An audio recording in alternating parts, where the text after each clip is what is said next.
દેવભૂમિ દ્વારકા જિલ્લામાં 7 ગામના લોકોમાં રોડ મુદ્દે આક્રોશ જોવા મળ્યો। જિલ્લા પંચાયત કચેરી ખાતે લોકોએ સૂત્રોચ્ચાર બોલાવીને જિલ્લા વિકાસ અધિકારીને રોડ બાબતે આવેદનપત્ર પાઠવ્યું છે।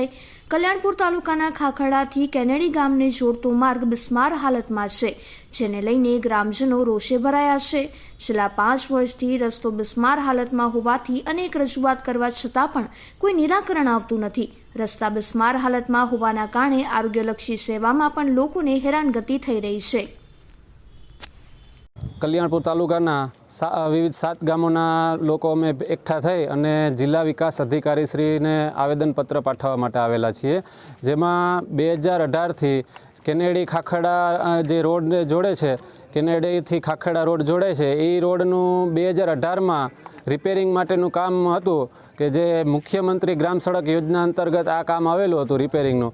આ કામની મુદત 6 મહિનાની જ હતી, પરંતુ જે તે કારણોસર આ કામ પૂરું થયેલું નથી તે સમયે, અને કામનું હલકી ગુણવત્તાનું એકદમ કામ હતું અને આ બાબતની અનેક ફરિયાદો ગામ લોકોએ તથા સ્થાનિકોએ કરેલી હતી, પણ તંત્રએ કોઈ જાતનું એમાં ધ્યાન દીધેલું નથી।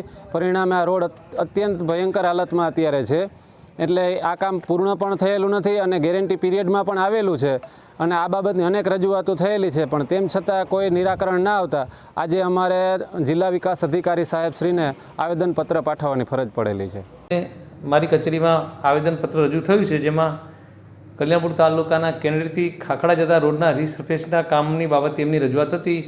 ઘણા લાંબા સમયથી આ કામ શરૂ થયેલું પણ નિયમ મુજબ થયું નથી, રસ્તામાં ઘણા ખાડા પડી ગયા છે અને રિસર્ફેસિંગ થતું નથી, એ રજૂઆત મળી છે। મેં બાંધકામ શાખા પાસેથી વિગતો મેળવી તે મુજબ કોન્ટ્રાક્ટરનું કામ ખરેખર નબળું છે, એનું છેલ્લું બિલનું પેમેન્ટ પણ થયું નથી। કોન્ટ્રાક્ટરને એટલે કે એજન્સીને 3 નોટિસ આપી દેવામાં આવી છે અને જો એ નોટિસનો કોઈ યોગ્ય પ્રત્યુત્તર નહીં મળે તો અન્ય એજન્સી પાસેથી આ કામ કરાવી લેવામાં આવશે અને એની પાછળ જે કંઈ ખર્ચ થશે તે હાલના કોન્ટ્રાક્ટરની ડિપોઝિટમાંથી વસૂલ કરવામાં આવશે।